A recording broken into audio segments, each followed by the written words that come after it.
When you're dealing with an avoidant, one of the most important realizations you can have is that their distance is not, and has never been, a measure of your value. This is where most people lose themselves, because they take the avoidant's silence, withdrawal, or coldness personally. They translate that behavior into a story about not being good enough, not being lovable, not being worthy of consistent love. But the truth is, avoidance is a defense mechanism. It's a shield built from old wounds, old fears, old patterns of survival. And when someone lives from that place, they're not rejecting you. They're protecting themselves from the intimacy that scares them. Now, the danger here is that if you don't understand this distinction, you will start living as though their inability to connect has something to do with your inherent worth. You'll start performing for love, begging for closeness, shrinking yourself in hopes of becoming acceptable. And every time you do that, you hand over your crown. You're surrendering your royal worth to the court of someone else's fears. That's a dangerous trade, because no matter how much you try to compensate, no matter how perfect you become, you can't heal someone else's avoidance with your effort. What you can do, however, is claim your value so deeply that their distance no longer defines your sense of self. This requires a psychological shift, a reorientation of where you derive meaning. You can't keep looking to the avoidant for validation. You have to turn inward and recognize the truth. Your worth is intrinsic. It doesn't fluctuate because of how someone perceives you, or how much attention they give you, or how emotionally available they are. Think about it. A diamond doesn't lose its value because someone leaves it in a drawer. The diamond remains the diamond. Its worth is unchanged, whether it's displayed in a crown or hidden in the shadows.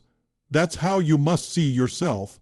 And when you begin to live from that place, something fascinating happens.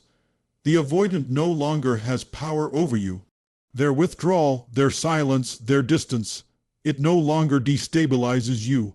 Instead, you see it for what it is, a symptom of their struggle, not evidence of your inadequacy. And here's the paradox. When you stop chasing, when you stop bending, when you stop treating their avoidance like a verdict on your value, you reclaim your energy.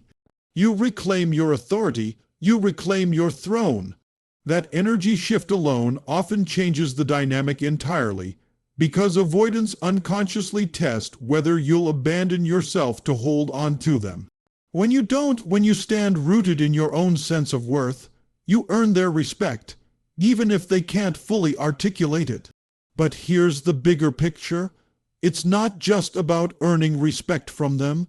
It's about embodying respect for yourself. Because the way you treat yourself teaches others how to treat you. If you believe you are worthy, you carry yourself differently. You speak differently. You walk into a room with a presence that says, "I know who I am and I will not shrink for anyone." And that energy is magnetic. It commands attention, not through desperation, but through confidence. So when the avoidant pulls away, instead of collapsing into self-doubt, remind yourself, their distance does not diminish your light. Their silence does not strip away your royalty. Your worth was never up for negotiation. It was never in their hands to begin with. The only question is whether you will claim it, or whether you will abandon it in the face of someone else's fear. And if you truly want to step into your royal worth, the choice becomes simple. You stop letting someone's inability to love define the way you love yourself. Because when you anchor into that truth, when you stop mistaking avoidance for rejection, you rise. You take back your crown. You sit on your throne, not waiting for someone to validate you, but living as the undeniable proof of your own value. That is the moment you stop being controlled by their fear and start being guided by your own power. That is the moment you claim your royal worth. When you begin to see that your worth is not determined by an avoidance distance, the next natural step is to ask, how do I protect that worth? And the answer is boundaries. Boundaries are not walls, they are declarations of dignity. They are not about punishment, they are about clarity. They are the lines you draw in the sand that say, "This is who I am, this is how I will be treated, this is what I will and will not allow." Without them, you will find yourself pulled into the orbit of someone else's avoidance, bending and twisting just to hold on. With them, you anchor yourself in respect, and you teach others how to engage with you. Here's the paradox with avoidance. The more you chase, the more they retreat. The more you collapse your boundaries to accommodate their distance, the more they feel the pressure to escape. What creates safety in these dynamics is not your endless availability, but your ability to hold steady in your truth. A boundary is not about controlling the other person, it's about controlling yourself. It's about saying, "I will not abandon myself just to keep this connection alive." Psychologically, boundaries function as mirrors. They reflect back to the avoidant the reality that you are not a doormat, you are not endlessly pliable, and you are not afraid to lose them if it means losing yourself. That's powerful, because avoidants often test whether the other person will shrink themselves in order to maintain closeness. And when you refuse to shrink, when you hold steady, you demonstrate strength. That strength is often the very thing they respect, even if at first it frustrates them. But let's go deeper. Boundaries are not just external, they're internal. It's one thing to tell someone, "I won't accept being ignored." It's another to actually hold that line when the silence comes. The real work is resisting the urge to chase, resisting the pull to collapse into self-doubt, and instead returning to your own center. Boundaries are practices, not just words. They are lived through the choices you make in those moments when your self-worth is tested. And what happens when you live this way? You stop being reactive to the avoidance behavior. You stop letting their withdrawal dictate your emotions.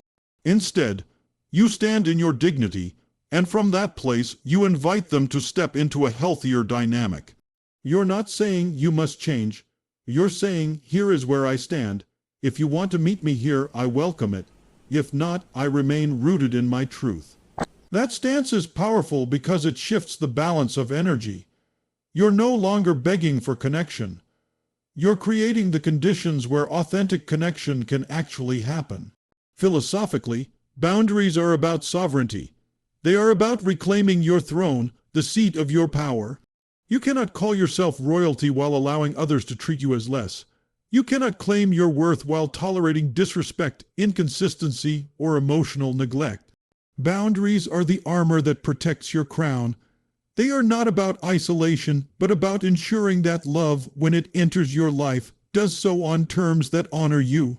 So the real question is not whether the avoidant will respect your boundaries. The question is, will you respect them yourself? Because every time you hold the line, you affirm your value. Every time you compromise that line, you send yourself the opposite message. That maybe you aren't worth it, maybe you don't deserve better, maybe this is all you can get. And I'm here to tell you that is a lie. Your worth demands boundaries. Your dignity demands them. When you embrace that truth, you no longer see boundaries as harsh or selfish. You see them as sacred. You see them as the framework that allows real love, real connection, and real respect to exist. And when you live that way, you stop pleading for your seat at the table. You bring the table with you. Boundaries are not about pushing people away.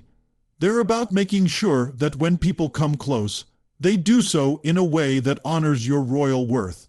And once you understand that, you'll never fear setting them again. Because the moment you draw those lines with confidence and compassion, you don't just protect your value, you proclaim it. And in that proclamation, you rise higher, stronger, untouchable in your dignity. That is when you stop negotiating your worth and start living as royalty. Once you've recognized that your worth isn't defined by their distance, and once you've drawn boundaries that protect your dignity, the next step is crucial. You have to stop chasing validation and start embodying it. This is where so many people get caught in the trap. They believe that if they can just love harder, wait longer, or prove themselves more loyal, the avoidant will finally come closer. But that's an illusion.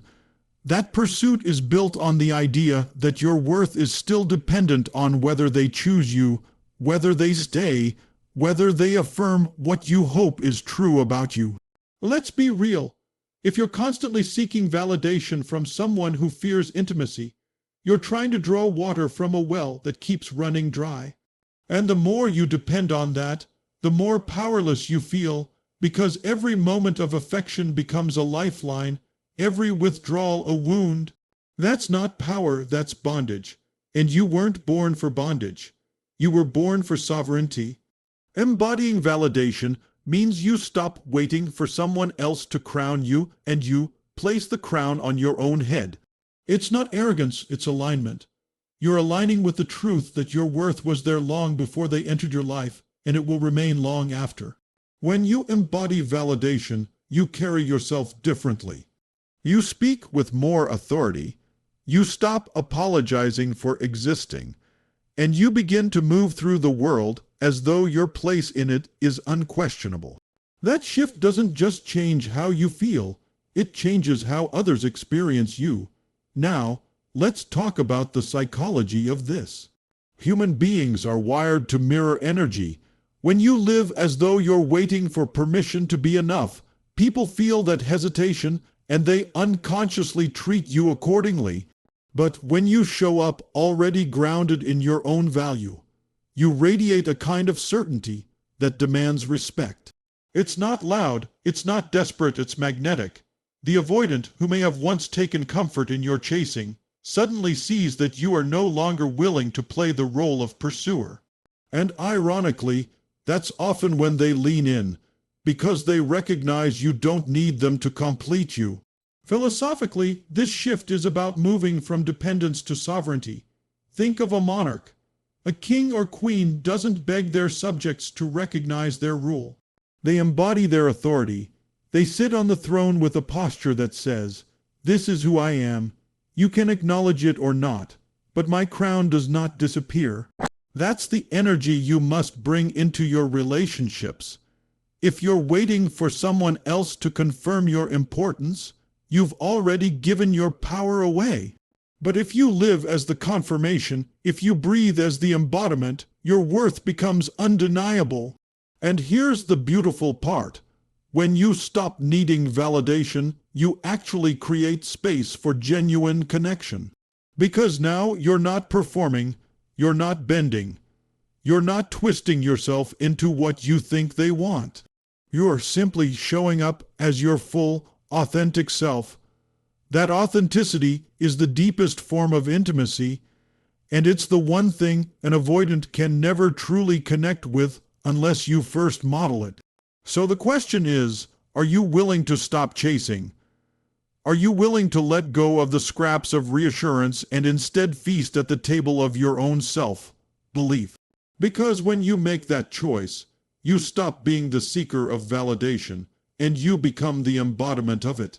And that energy doesn't just change how an avoidant relates to you. It transforms the way the entire world responds to you. At the end of the day, you can't wait for someone else to call you worthy. You have to live as though you already are. Because the truth is, you don't need their validation to wear your crown. You just need the courage to stop handing it over and start standing tall in it. The moment you do that, you stop asking for permission to be royal, and you start walking as royalty itself. Once you've reclaimed your worth, once you've set boundaries, once you've stopped chasing validation and started embodying it, the final step is to lead with power instead of fear. And this, my friends, is where everything shifts. Because fear is the root of why so many people stay stuck in cycles with avoidance. Fear of losing them, fear of being alone, fear of being too much or not enough, fear of rejection, fear of abandonment. Fear is the prison that keeps you playing small. But power, that's where your royalty comes alive. Power doesn't mean aggression. It doesn't mean control. True power is calm, grounded, and immovable. It's knowing who you are so deeply that you refuse to collapse when someone else pulls away. It's standing in your truth even when it's uncomfortable. It's the ability to love fully while also being willing to walk away if love demands that you betray yourself. That is power.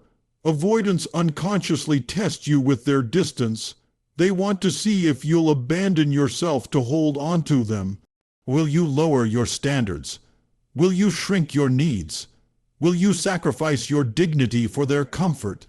And every time you give in to fear, every time you contort yourself to keep them close, you confirm their suspicion that closeness equals entrapment.